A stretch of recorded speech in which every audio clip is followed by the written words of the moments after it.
Magandang umaga mga kapuso, tuloy-tuloy pa rin ang balitaan dito sa News TV Live.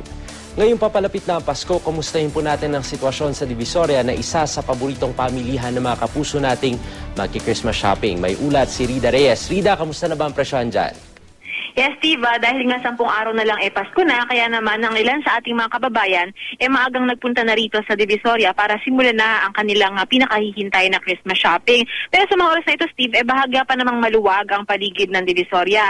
Kaya lang, dahil daw araw ng sweldo ngayon at tayo iba nga nakuha na kahapon pa yung kanilang mga sweldo at mga bonus, kaya naman naasahan ng mga tindera ang dagsa na mga mamimili ngayong araw hanggang mamayang gabi na yan. Dahil dyan, maaga nilang isinet up ang kanilang mga pwesto at mga paninda. Excited na raw sila, Steve, dahil habang lumalapit ang Pasko, mas malaki raw ang tsansa nila na kumita at makabawi na rin ng puhunan. Handa raw nga silang magbigay ng discount sa sino man ang mga hihingi ng discount para lang daw makakita.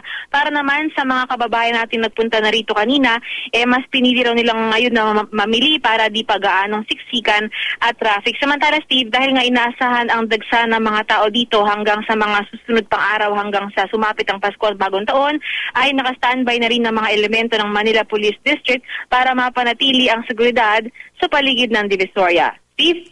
Rida, kumusta ba yung presyo ng mga gift items natin dyan? Yung mga kadalasang binibili ng mga kapuso natin mula sa damit, yung kanilang mga panregalong laruan?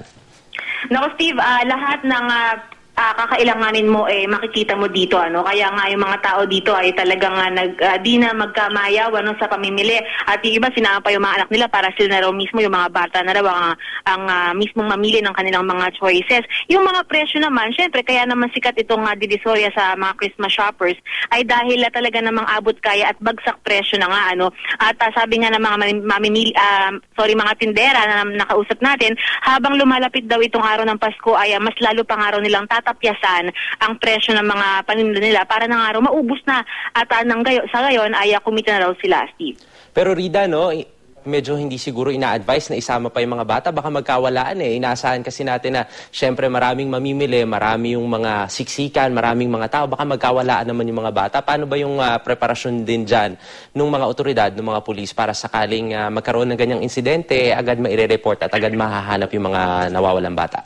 Oo, tama yan, Steve. Iyan nga isa sa mga paalala ng otoridad ng Manila Police District na kung maaari daw sa mga magulang, wag na raw isama yung kanilang mga anak dahil ang in-expect naman daw dito ay talagang dagsaan at siksikan.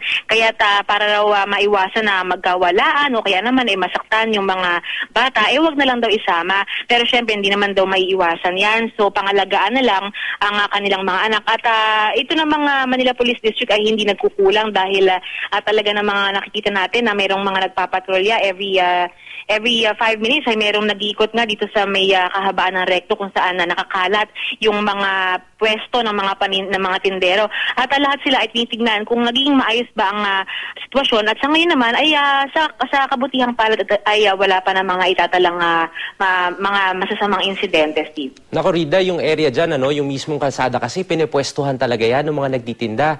Kamusta ba yung lagay ng trapiko dyan sa mga sandaling ito? Kasi marami dyan yung mga detulak lamang, ano, yung mga kariton nila at ipinipwesto dyan. Paano ba yung pamamahala naman sa sitwasyon ng traffic?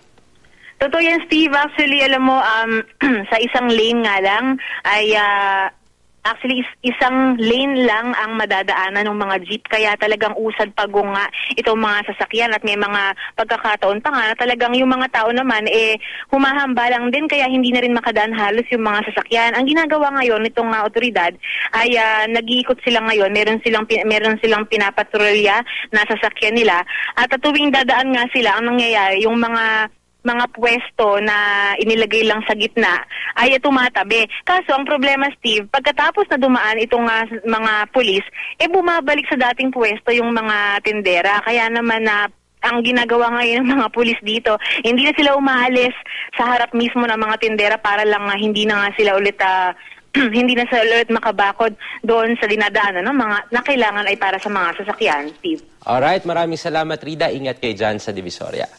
Para sa iba pang balita, mag-log on sa www.gmanews.tv. Bumisita rin po sa gmanetwork.com, ang pinakakomprehensibong media portal sa Pilipinas. At i-follow niyo po kami sa Twitter at Facebook. Tutok lang mga kapuso dito sa GMA News TV para oras-oras. Alam mo, ako po si Steve Dailisan. Magandang umaga po.